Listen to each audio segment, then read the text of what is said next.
এই বছর পঞ্চমীতেই বেরিয়েছিলাম ঠাকুর দেখতে। এত সুন্দর সুন্দর লাইটিংগুলো দেখে প্যান্ডেল দেখার আকর্ষণটা আরোই বেড়ে যায়। এই প্যান্ডেলটা তো খুবই সুন্দর হয়েছিল, বিশেষ করে আমার কাছে খুবই ভালো লেগেছিল। ভিতরে এত সুন্দর একটা গাছের ডিজাইন করেছে, আর চারপাশে যে সুন্দর সবাই সাজানো, তোমরা দেখলেই বুঝতে পারবে। খুব সুন্দর লাগছিল দেখতে। আর মায়ের মূর্তিটা দেখো, অপূর্ব লাগছে। আমরা আজকে বেরিয়েছিলাম অশোকনগরের সেরা পুজোগুলোকে দেখতে।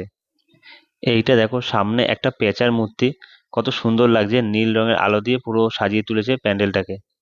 এই প্যান্ডেলটা দেখো কত সুন্দর হয়েছে। কোনটা ছেড়ে কোনটাকে বেস্ট বলবো, তোমরাই দেখো আর কমেন্টে জানাও কোনটা তোমাদের ভালো লাগলো।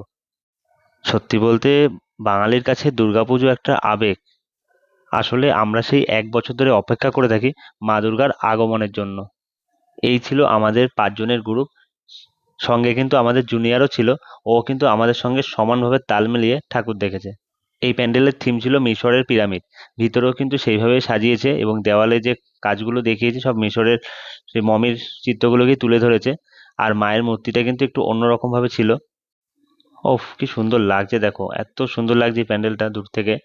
আর এর সামনেই কিন্তু একটা ছোট দুর্গার মূর্তিও করেছে। তোমরা কারা কারা পঞ্চমীতে ঠাকুর দেখতে বেরিয়েছো 2025-এ, সেটা অবশ্যই কিন্তু কমেন্ট করে জানিও। আজকে পঞ্চমীর ঠাকুর দেখতে দেখতেই প্ল্যান হয়ে গেল ষষ্ঠীর দিনে বেরানোর জন্য। তোমরা কমেন্টে জানিও ষষ্ঠীর দিন কোথায় ঠাকুর দেখতে যাচ্ছ। এই চুনির চেনের লাইটিংগুলো আমার কিন্তু দারুণ লাগে। তো আমি দুর্গা ঠাকুর দেখি, আর তোমরা সাবস্ক্রাইব করো। দেখা হচ্ছে নেক্সট ডেস্টিনেশনে। জয় মা দুর্গা।